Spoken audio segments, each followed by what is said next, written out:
Today there are so many adoptions, so many half-sisters, half-brothers, step this and step that. People of no relation living together when there are marriages put together and so forth. But I doubt the story that I'm going to tell will not affect everyone here in this auditorium in some way. Either you have an adopted child, you gave away a child and no one knew it many years ago, or you are an adopted child, or you have a sister who has an adopted child, or you have a stepsister, or you have a girl, or you are a girl who is going too fast with the opposite sex, which this story would involve all of that. You'll be scared when I tell you this story. These are some of the things that'll scare you. You'll be scared if you have an adopted child. You'll be scared saying, I wonder if I can handle my adopted child finding their natural or birth family. Don't be frightened. When my children were little, I used to look around all the time wondering if I'd see a lady with deep brown eyes. When my first child was a couple years old in Chattanooga, in an elevator, any place, I'd constantly be looking to see if I saw a woman with deep brown eyes in case she happened to be the natural mother of my girl and would take her. But God's going to get you ready for whatever, whenever, that He wants something to happen where you find your adopted children's natural family. You might be scared because you wonder if someone's going to knock at your door after all these years. And you're married and you have a good family now. And no one knows you gave that child away. Yes, it could happen. But in our case, we did a lot before we would have just done something like that. And maybe you should write the state or where you gave your child away and find out what the new laws are there, because possibly you gave a child away 25 years ago and the laws have changed in that state. And maybe you'd be better getting prepared for something like that. But again, God will take care of you on that. Or maybe you're adopted and you say, I'm scared of what I'll find out. Again, don't be frightened, because God will help you with that. That's all I know. I know many people, when I talk about this, say one of these things. So be careful that that in the telling of this story, I just want to say right away, many will come and they'll go to each other and say things they probably shouldn't say. Just wait and let God work out in your heart if you fit into any of these situations. In the early 60s, there was a man and his wife living on Bailey Avenue, and the wife was teaching on Dodds Avenue in Chattanooga, Tennessee. During the same time period, there was a beautiful 17-year-old cheerleader and a tall, dark, and handsome football player who were attending Central High School on Dodds Avenue of Chattanooga, the same place. That cheerleader and that tall, dark, handsome football player spent a night out together and told their mothers they were going to marry. The girl went home and said, we were out all night and we are going to marry. And she said no, but they went to the man's mother, and she went with them to get married. They had a baby girl when they were 18. They had another baby girl when they were 19. And they had the third baby girl when they were 20. Because they had quit high school, the cheerleader and the football player, they had very little formal education, and they had no skills. They had a difficult time providing for their family. The dad began drinking and was accused of kicking one of the girls until she had to have a serious operation that affects her till this day. and he was sent to prison. The mother was alone, and she was 20 years old, no skills, no marketable skills, and she ran. She ran after having the third girl by cesarean section. The mother's parents and other relatives were horrified that their blood kin were going to be given away, and decided to keep the older two girls. A few hours later, they said they'd keep the new baby too. However, the new baby had been signed away to the Tennessee Department of Welfare 15 hours before they made that decision. The grandparents did the best they could for the older two girls, but when one of the grandparents passed away, the children began what one person called a revolving door existence, which ended up in their being in 10 homes in their first 18 years. The Bachman Children's Home in Cleveland, Tennessee, the Bonnie Oak Children's Home in a suburb of Chattanooga, and many foster homes. When the older girl, who was just 1 year older than the second one, was 12 years old, she got to know a doctor in his family, and they offered to adopt her. But she wouldn't leave her sister. They stuck together and are still together to this day. They are all each other has, and were all each other had. Being made aware by relatives that there was another sibling, the two girls tried to find who. They didn't know whether it was a boy or a girl, who the other sibling was and where that person might be. Now here's scene 2. The man and lady in Chattanooga got a 4.5-month-old, beautiful, healthy baby girl straight from a foster home of the Tennessee Department of Welfare. That couple moved to Indiana when the girl was going into the 5th grade. When the girl was 13, 14, 15, 16, somewhere in there, she made contact with the Tennessee Department of Welfare and found out what she'd have to do to find her birth mother. What she would have had to have done was have the adoptive father and the adoptive mother write that it was okay that she find out about her birth parents, and for her to write asking. Then if her birth mother had written in, they would put them in contact with each other. When the girl became 16 to 22 years of age, she seemed to forget all about finding her blood kin, and nothing much was said about it during that time. As she married at 22 and had a baby at 24, she, as the girl, as so often happens, began to want to know more about her background. What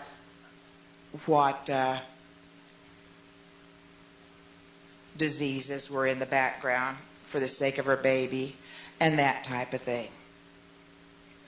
The girl and her husband hired a lawyer in Chattanooga who gave his best but had a very difficult time getting anything from the state.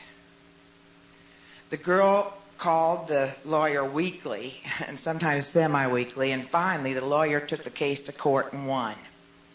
The girl at 24 could get what information the Tennessee Department of Welfare had because the girl was leaving the country for 4 years, and 25 was the legal age when the seal could be broken.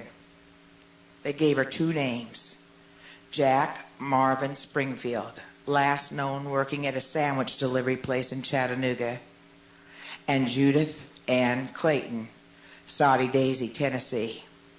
Both would have been about 44. The sandwich place said that he did indeed work there 16, 17, 18 years ago, but that they had no record of the father. This searching all took place the last of December 1986, and the girl and her family were to leave the country January 18, 1987 for 4 years. There was a desperation in the girl as she knew she was leaving the country with her little baby and wanted so badly to know something of her background. She also knew she had siblings. She didn't know if they were boys or girls. She thought they were kept by their mother. The girl called every Springfield and Clayton in Soddy Daisy, Tennessee. And sometimes she thought she had leads only to find it was the wrong Clayton. She called schools for teachers of seniority who might remember. She called police stations, prisons, and everything she could think of as she became more panicky that she'd lose her birth family as they scattered even further the next 4 years. There was 5 days of solid calling in there, day and night. Finally, the Soddy Daisy lady police dispatcher said, "Why, honey, I used to play with your mother. I know her aunt. I'll call her and tell her you're calling. I know all about you. Your great aunt is a good Christian lady." The girls had not been to the aunts or any of the relatives since they were about 18, the other 2 girls. But the aunt knew the girls had been in the Cleveland, Tennessee Bachman home. The girl called there to find the worker who had been there the longest. And that lady said, "I remember the night they came in. They had the chicken pox. I rocked them all night long. They were here for a reunion last fall." And she looked up the register of the reunion and found Jackie Johnson, Woodstock, Georgia. None of the principals of the situation were going by the names that the girl had been given. Calling Woodstock, Georgia, she found out Jackie had an unlisted number. The girl told the operator the story and asked if she'd call Jackie and asked her to call her number. The operator called back and said she's not believing that it's for real, but she says she'll call. The phone in the middle of the bed was watched like a pot is watched on the stove. In a few minutes, the phone did ring, and the girl said, "Jackie, I'm Debbie Springfield," the girl's birth name. "I was born in 1962. I have 2 older siblings. Are you one of them?" To which Jackie started yelling to people in the background, "It's her, it's my sister." They jabbered on about their whole lives, the 2 girls, on the phone for 30 minutes or so, and then made plans to meet in Chattanooga 1.5 days from then. This is how it was when they met outside a Cracker Barrel restaurant in Eastridge, Tennessee.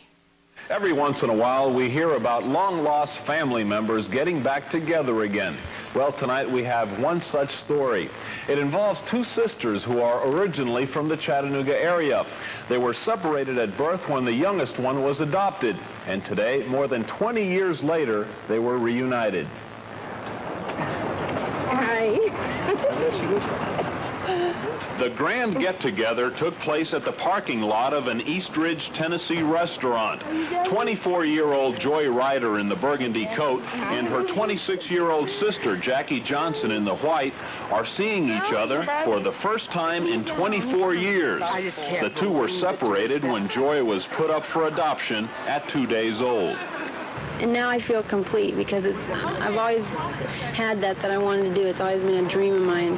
And I think it's natural for any adopted person to want to know your background. And I do. Now I've found somebody. Does she look like what you expected her to look like? Yeah. Brown hair and brown eyes. I didn't really know what she looked like, but yeah. Joy was successful in her attempt to find her sister when a circuit judge allowed her access to her adoption papers. Jackie had tried to get in touch with Joy 3 years ago without success.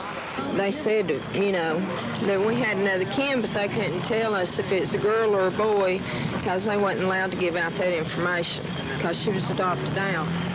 Yeah, look over here. Even though one sister now lives in Indiana and the other in Georgia, now that they found each other, they promise to get together as often as possible. I just, I want to spend holidays and birthdays and share those because we never got to share those. Now that the 2 women are together again, they're making plans to find their natural mother and father. Jackie and Joy believe their mother, Judith Torma, is living somewhere in Colorado. Jack Marvin Rogers is in Nashville. 24 years ago, a Chattanooga woman gave her newborn daughter up for adoption, separating the 3 sisters in that family. Today, 2 of the daughters met for the first time. It was a long wait today for Joy Ryder, waiting to see the sister she'd never met. Joy was only 4 months old when she was adopted. Her family moved out of state, so she'd never met any of her blood relatives until today.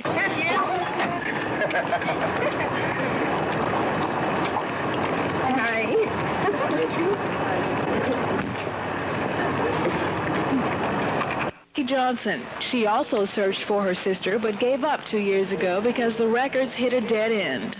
I've always looked for her, and I didn't know how to go about finding her because, I didn't know. So they told me that we had another kid. They didn't tell us it was a girl or a boy. And I just, I knew I had another relative out there. I think they look a lot alike. I think their noses and their brown eyes, Of course, she's got darker hair, but and their pretty skin, I tell you. Their mother must have been a beautiful lady. Now the two sisters want to find that lady. Yeah, we'd like to find our mother. Yeah. And really, our dad. And our dad, who supposedly lives in Nashville right now under the name of Jack Rogers. And our mother's name was Judy Clayton, and all we know is she went to Colorado. Joy says she doesn't know if she'll ever find the rest of her family, but just being able to have these two cousins meet has been a dream come true. And Joy says it was especially important that she meet her sister now because she and her husband are leaving in 2 weeks for a 4-year tour as missionaries in New Guinea.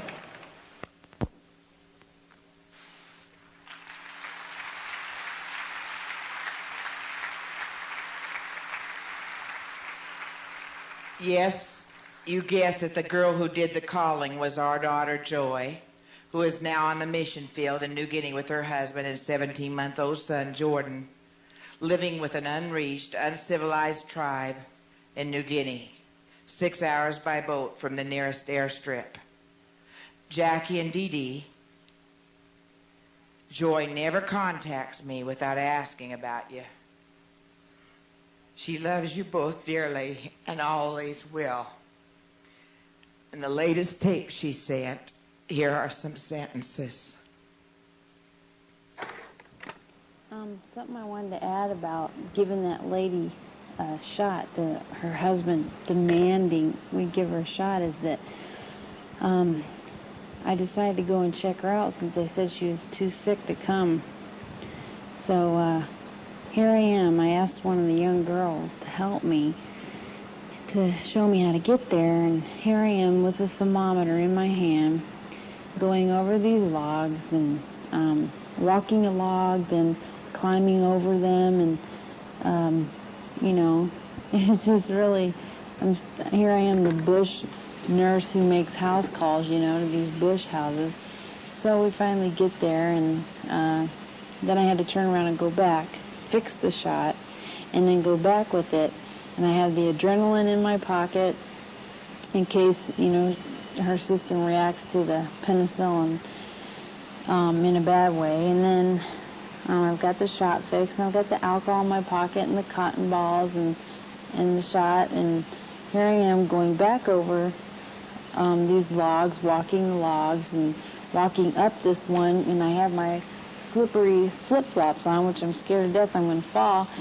And then finally I reach her, give her the shot, and then I go back. But it was just kind of comical, but yet when I reached her little house, it's full of smoke, and she's just laying on the hard ground, and it was just really something. And I realized then, when I gave her that shot, that, I was really glad I'm here and I can help them out in this way, and it just really made my heart feel good to see that I could do this for her, and it was worth all the climbing over those logs and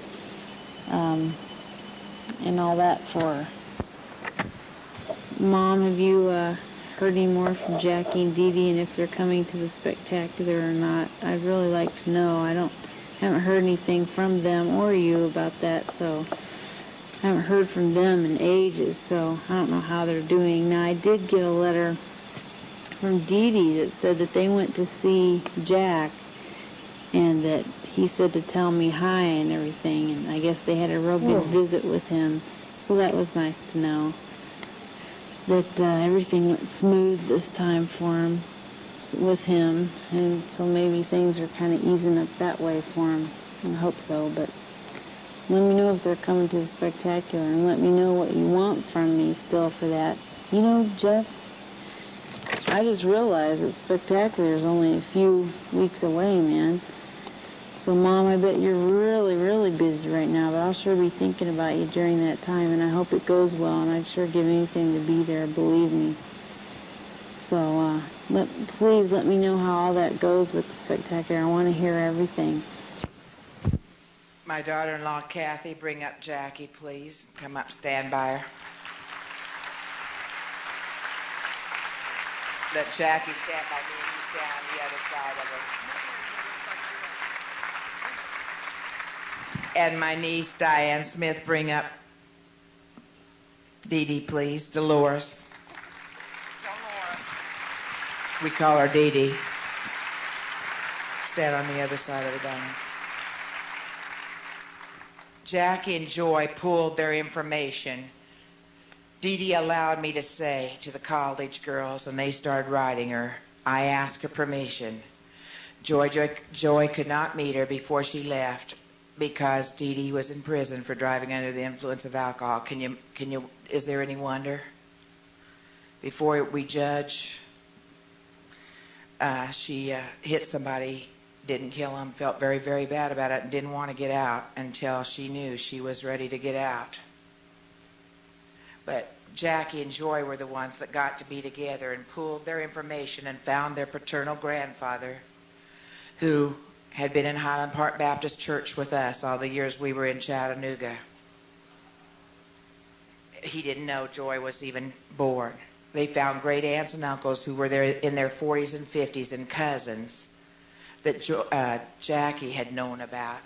And we ended up with 18 of us, wasn't it, Jackie, in a prayer circle. And some of them saved, and some of them, one of them from an independent fundamental Baptist church who didn't until later know where, she knew she'd heard of all this someplace before she got Christian womanhood. And she knew she had known me from someplace and didn't think about it until later. They found their mother. These girls didn't know any more about their mother than Joy knew about their mother. And their mother's still running, I'm sorry to say, and cannot mother them, is not able to mother them. She's 44. She's married, been married for 20-some years and has 2 other children. But they leave wherever they are about every 6 months and go someplace else. But she did write Joy, sent pictures. These girls got to talk to her on the telephone, and they hadn't heard from her since Joy, their little sister. This one's 27, this was 26, and Joy's 25. When our daughter was born, they hadn't seen anything more. They didn't remember their mother. The one grandmother had kept them for a while before she died, but we found their maternal grandmother. We found the birth father. They had known where the birth father was, and he's in Nashville. Revived relationships were sometimes good and sometimes bad, as in any family. Neither the birth mother or birth father are able to parent. The birth father is in a wheelchair. We went to Nashville and saw him. He was shot by a second or third wife. He's paralyzed from the waist down. And when we talked to him, he was with his mother and his stepfather. And he looked at me. That's Jack, who I didn't know you'd been to see recently again. But by this, I know that you have been to see him recently again.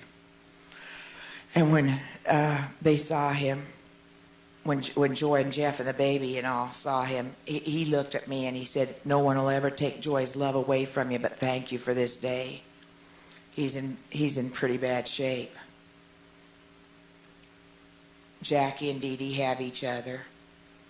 They have boyfriends, families, and so forth. But would you pray for them? Would you pray for miracles in their lives? Why? My daughter keeps asking. Now, these girls don't ask this. I talk to Dee Dee a lot, a couple times a week, all during this last spring and so forth, and they don't seem to ask these things. But my daughter kept asking, how come 15 hours kept me from having 10 homes? And there are other girls out there like these girls who no one's telling their story. But they're just as, these girls have such cute personalities. We're enjoying them so much. We love them so much. Why don't we just figure that whoever's in your church that you don't understand, that there's a story behind it. There's always a story that you don't know nothing of, that you know nothing about. My daughter kept asking Jackie when they were together, Jackie, how could you do this? How could you be, and how could you go through all of this? And she said, well, you just have to do it. I don't want to ask just everybody here to stand and say you'll pray for these people for the rest of their lives. I want people who really will look into these faces and say for the rest, not just for a month, but for the rest of their lives, I'm going to take their names down. And I'm going to covenant to pray for the. I don't know anything more to do for these girls. It's not my fault. It's not their fault. It's not anybody's fault. But that they didn't have a home, and they don't want to be felt sorry for. And they're doing the best they can in their lives. But you know, they need some miracles. I just wonder if a few of you would say, I'll pray for these two girls for the rest of my life. I don't mean send them things. They're not asking for anything. Or interfere in their lives in any way. Maybe a loving card at a holiday to remind them that you're still praying for them. A lot of college girls wrote Dee Dee when she was in prison, and it meant a lot to her. And she's going to have a struggle. They're both going to have some struggles. And they need some people who will just really keep praying for them. They don't feel sorry for themselves. Joy does feel sorry for them. They seem to admire each other. Joy admires them, and they seem to admire Joy. Their address is 115 number 9 Rush Street in Woodstock, Georgia. 115 number 9 Rush Street in Woodstock, Georgia. Yeah. What? R-U-S-K. I have it wrong. Rusk. R-U-S-K Street in Woodstock, Georgia. 30188. 115 number 9 Rusk Street, Woodstock, Georgia, 30188. This is just one story. And I wonder how many more you know that are stories similar to these. I didn't know. I promised the girls they wouldn't have to say anything, and you don't have to say anything. But if you want, is there anything you want to say? You can't say anything. Okay, that's okay. Deacon. Deacon what? We miss Joy very much, and we'll be glad when she comes back where we can spend more time with her. I can't understand the feeling between the three, but she's never met her. But they write, and I don't understand the feeling between the three, but she means it when she says that. And when you saw Jackie up there saying, I just about died, because see, they hadn't seen anybody each other until you saw what you saw up there. And when she said, I want to spend holidays, I want to spend birthdays, and I thought, oh no. Now she's finally found her sibling, and she doesn't know it, but she'll be gone for 4 years in just a few days. And I thought, it just seems like she's cheated again. That's the way I felt. I don't know that they felt that way. But as you see their faces, I wish you would remember to pray for miracles for them. Thank you, Jackie. Thank you, Dee Dee.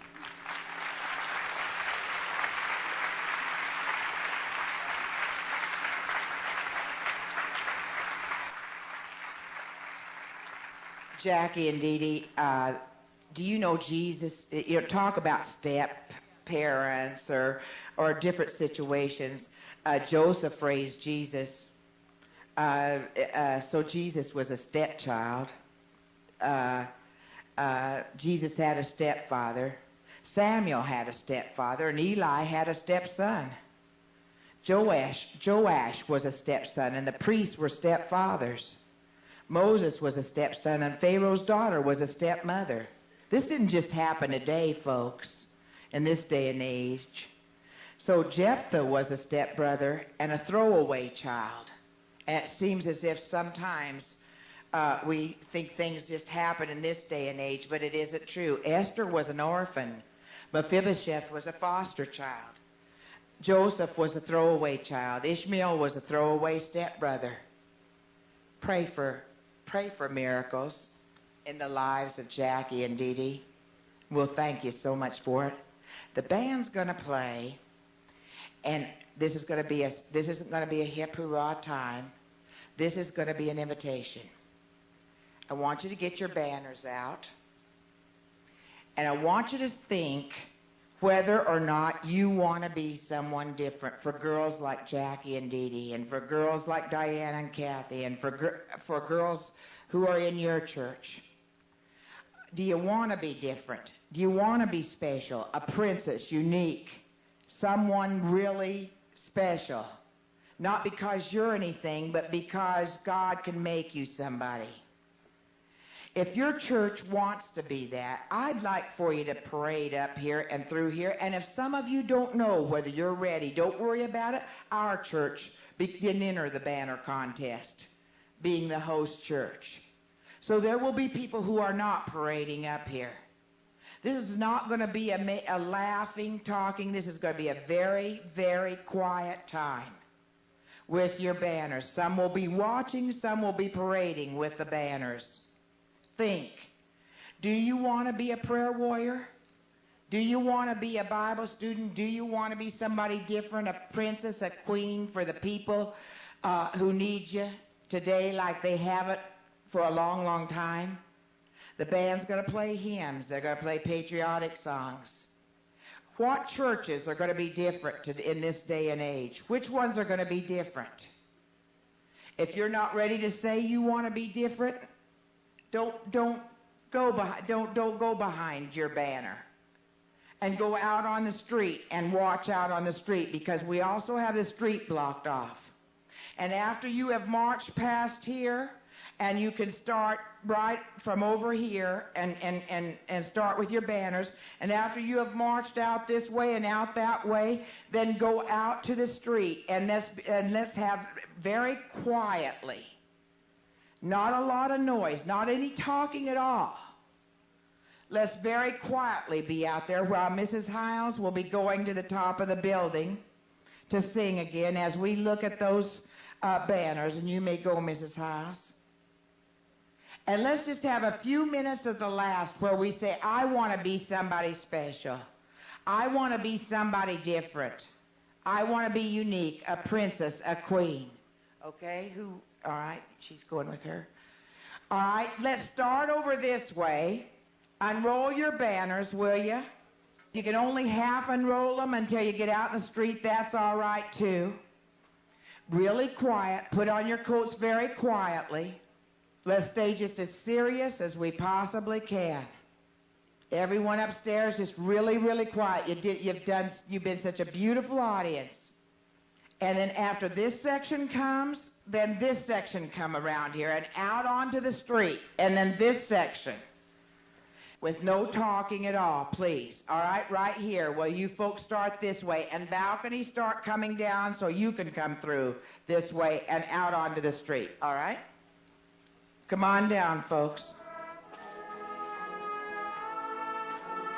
Different churches. Different ladies from different churches.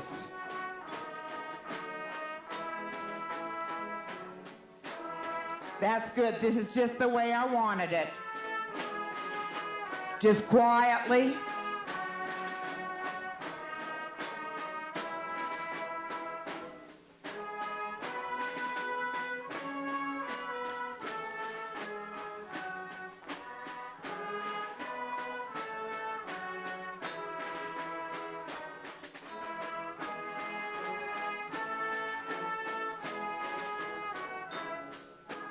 Come on down from the balcony, people. Just representing the fact that we are wanting to be somebody special. Not great or not going down in history, but somebody special that the Lord can use to be different for people like a Jackie, like a Dee Dee, like a Joy, like a Diane, like a Kathy, like the people you've seen up here. All right. When we talk about hurting hearts, there's a lot more to it than a Jackie and a Dee Dee and a Joy in New Guinea. And there's a lot more to it than being a stepchild, being a half-brother, half-sister, and all this type of thing that we've just talked about. I'm sure we've all had some 3 a.m.s in life. You know, I talk about the 3 a.m.s because I used to think midnights. When I was a kid, I thought midnight must be the most terrible time in all the world. Everything bad happened at midnight. But now I don't feel that way anymore, because at midnight you still feel like you've got at least maybe 4 or 5, 6 hours before you have to get up and start a day again, and you still feel like you have a night's sleep to go.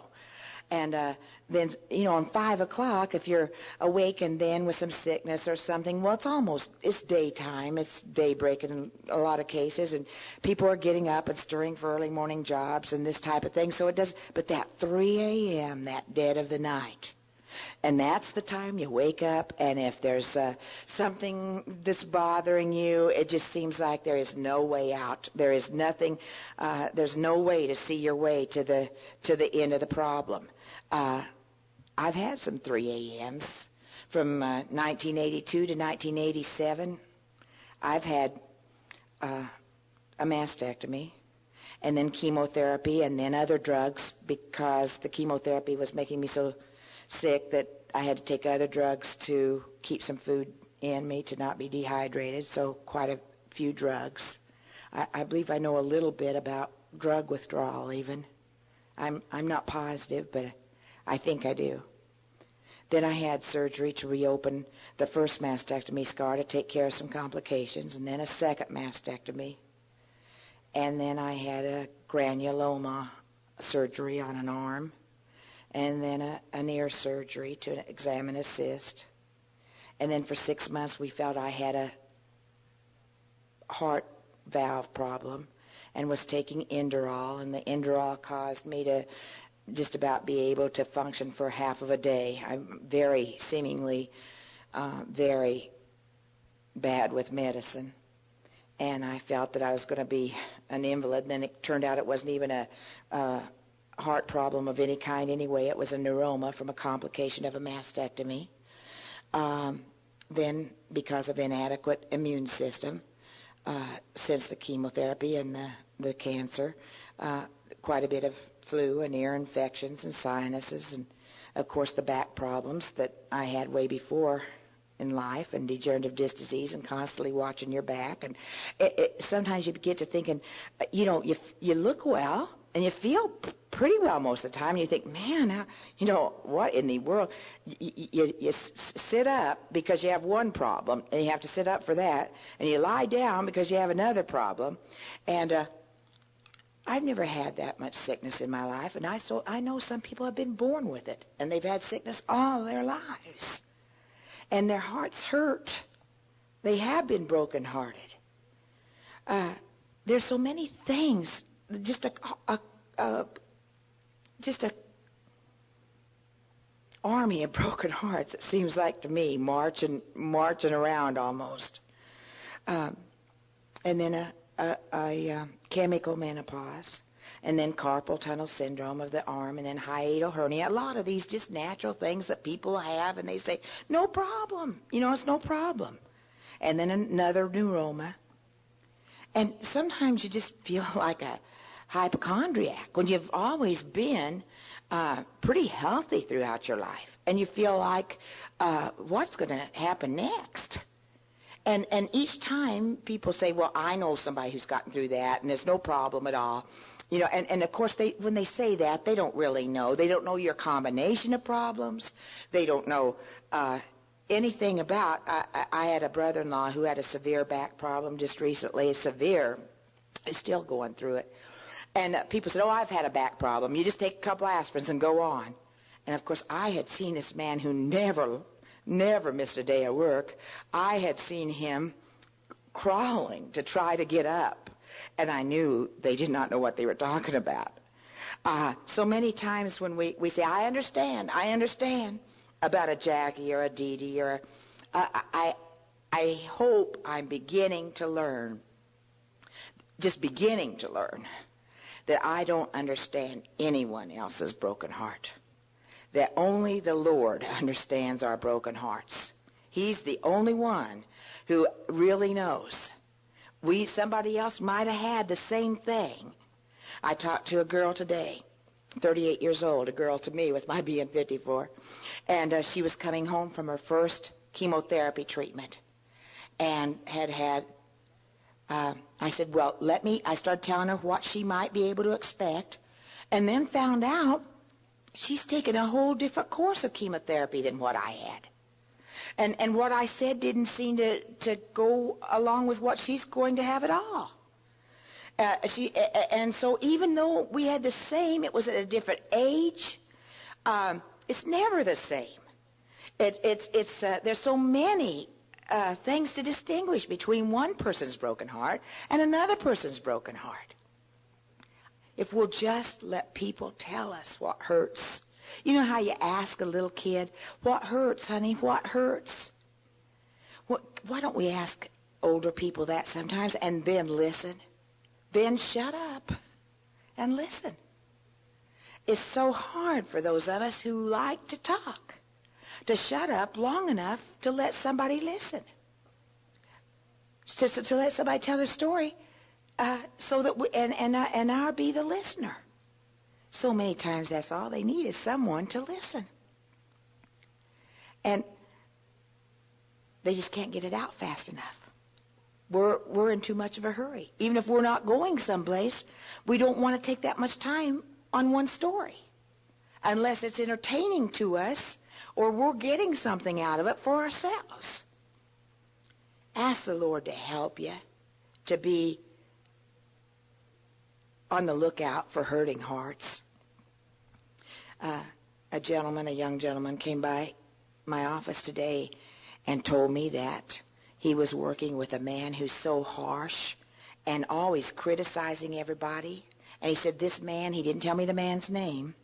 He said he didn't work in the place where I worked with him. He worked someplace else with him.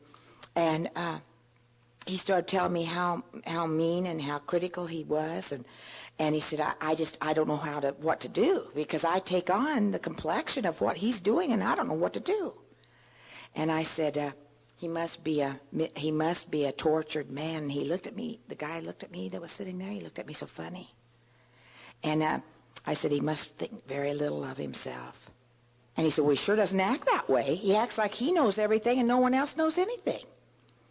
I said, probably it's just a person with a hurting heart. Now, we can't let people get by because they have a hurting heart. But you surely can understand them and feel better toward them so you don't have bitterness toward them. And always, always, always, there's a hurting heart behind it.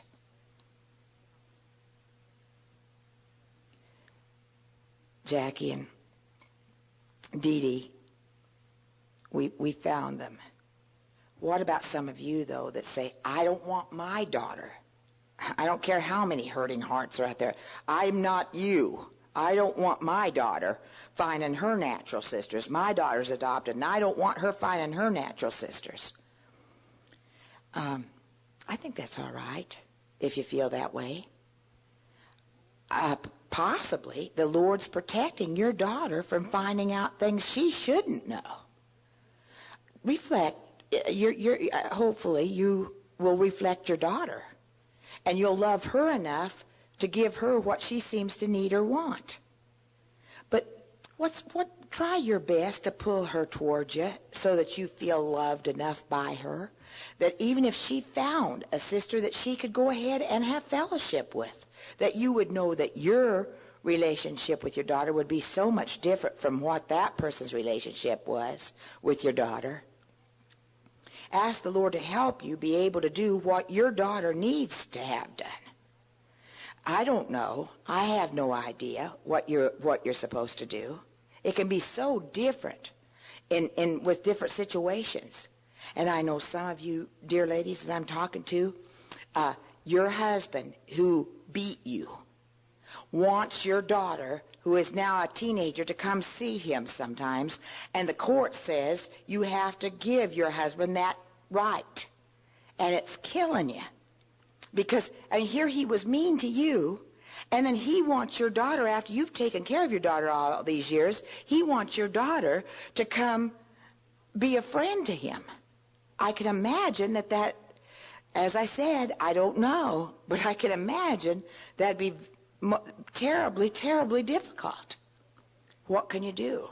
There's not a thing you can do except love your child enough that whatever happens, as the law is making you let the child go, that whatever happens, you're ready to go right back into the situation and help your daughter with whatever she comes back with. There's nothing you can do. It's out of your hands. The world's full of these kinds of problems. And I can't imagine for all the world what that would be like, to have your child leave and go into a situation you knew to be hurtful to your child. Or maybe he didn't beat you, and there's nothing you can prove to a court that he'd be a bad father, but he just left you and had nothing to do with you, and you don't know what's going on over at that home. You don't know what your daughter's going to have to find. All you can do is love your daughter so well that she's going to, if she has a hurting heart, it's not going to be a permanent one like it would be if she had had that all her life, because you have loved her all of your life. Love people as well as you possibly can love them. When your daughters feel well loved, they're able to take on other relationships and know how to handle them and take care of them themselves. The best thing that you can do if you've got a hurting heart about your child going away from you for some reason or other is to love them so well. That's your best protection. That they themselves will find their own way back to you where there is love, if there isn't love in the other home. God can help us all to care so much more about the people around us than we do ourselves, that if it's what they want, we can decide to let them have it. We can help them have whatever it is that they feel that God is leading them to have. Why is it that we can't love? Why can't we love more people? Our hearts are made big enough to love more people. What's happened to us that we act as if we love more people, that we won't be able to love those that are closest to us? The more you love, the more you practice to love, and the more you're able to love. Love in a holy way, in a just way, in a righteous way, in a way that would be a help to anyone who was a recipient of that love. Today, touch is so wrong sometimes, and you have to be so careful about it. But sometimes all a person needs is a little touch on the arm, one that couldn't be at all interpreted to be wrong in any way. You can love by touch. I don't mean man and woman. I don't mean even long embraces for women and girls. I just mean a quick touch. You can love through touch. You can love through your eyes. Mrs. Holbrook, who was a Sunday school teacher, my Sunday school teacher when I was 28 years old and on for a few years, would say, "I'm looking at you through the eyes of love." And she'd stand up before our Sunday school class, of businesswomen's Sunday school class of ladies at the Highland Park Baptist Church in Chattanooga, and her eyes were just almost like they were devouring us, in a holy way. Just looking, taking time to look over each one of us. And I don't mean looking over a row at a time. I mean, though there were 60 and 70, I felt like her eyes touched mine at least sometime during that time that she was speaking to us. I was talking with someone the other day about a person who is speaking from a pulpit and how we give the idea of whether we're just speaking to them or not. And of course, it's so much. You're putting your eyes on that person. But again, you have to trust a person to let them see your eyes and for you to look into their eyes. Because the eyes, they say, is the window of the eyes are the window of the soul. And you need to feel pretty clean and pretty right with God in order to let those eyes rest on other people's eyes. And to know that it's a holy look and a right look. And that you can look love at that person and they can interpret that as a godly look. So you can use your eyes. And you might even practice. You might even practice. Look in a mirror and and see if you portray out of your eyes what it is you feel in your heart.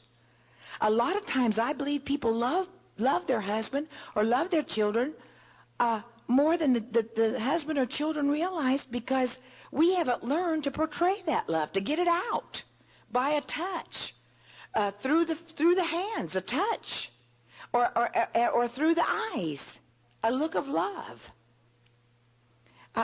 or the voice. You know how many things you can do with the voice. I talked to my daughter in New Guinea the other day, and at this time my grandson's a year and 9 months old, and she said, "Mama, he's just touching everything like he's not supposed to, and I've spanked him. And I said, Joy, are you using your voice? I said, have you practiced that voice? And she said she knew what I meant by that voice, meaning Jordan, or even a little bit more, Jordan. You know, not yelling and screaming, but a low, slow, firm command. And then talk with him. Just as you can command people by the tone of your voice, you can love people by the tone of your voice. When someone's hurt, and I don't mean just physically hurt. I don't mean just a scratch or something wrong. They've had a little injury outside. Physical injury's bad. And the things that I talked about where I'd had some 3 a.m.s in life through physical problems, they are bad. But I think a little bit worse are the emotional hurts. And when someone tells you, I went home and things weren't too good, and I don't want to say anything against what was going on at home, and I love my family, and they tell you what happened, and you go, I'm sorry, hon. I mean, there's love in that tone. And you can, through the tone of the voice, almost hug somebody over the telephone through the tone of your voice. God gave you your voice. He gave you your mouth and lips so that the tone can go up as you smile a little bit. He gave you your eyes. Use them for him in loving people. Don't use your face to look at looks of hate at people and look at the ceiling and roll your eyes and how dumb and shrug your shoulders like, what are they going to do next? Why don't you ask God to help you love everybody in the whole world, whether you know them or not, so that when you come in contact with them, you'll just treat them nice in the first place, knowing that probably they have a broken heart too. Saved and unsaved alike both go through this world about the same way. God didn't promise us when we got saved that we wouldn't have any broken hearts. He just promised us he'd help us through all the valleys. And he'll help you help people through those valleys.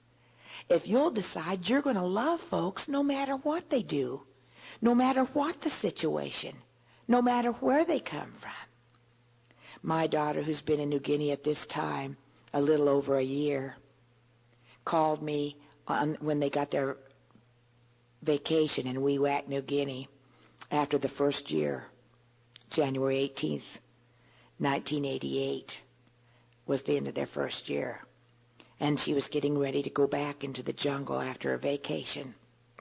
with her husband and son. And she said, Mama, I'm homesick. I'd like to come home and see you. And I have my hard times. But, and as I so often do, I jumped in and said what I thought her ending would be. I said, but you know it's God's will. And my daughter was able to communicate and said, no, Mom, yes, I do know it's God's will. But I love those people. I want to go back. That was the best gift she has ever given me since she's been gone to the mission field. I do not have to worry. I didn't think she was by the tone of her letters. But I don't have to worry that she's dreading every minute of her life. I can't imagine being in a jungle with the dark closing in around you and with strange people who have strange ways. I don't know how she loves them, but she loves them, and it makes all the difference. The natives of New Guinea have hurting hearts, and they need somebody to love them. But the natives of North America have hurting hearts too, and they need somebody to love them in this dark world. Why don't you ask God to help you to be a help to hurting hearts for the rest of your life?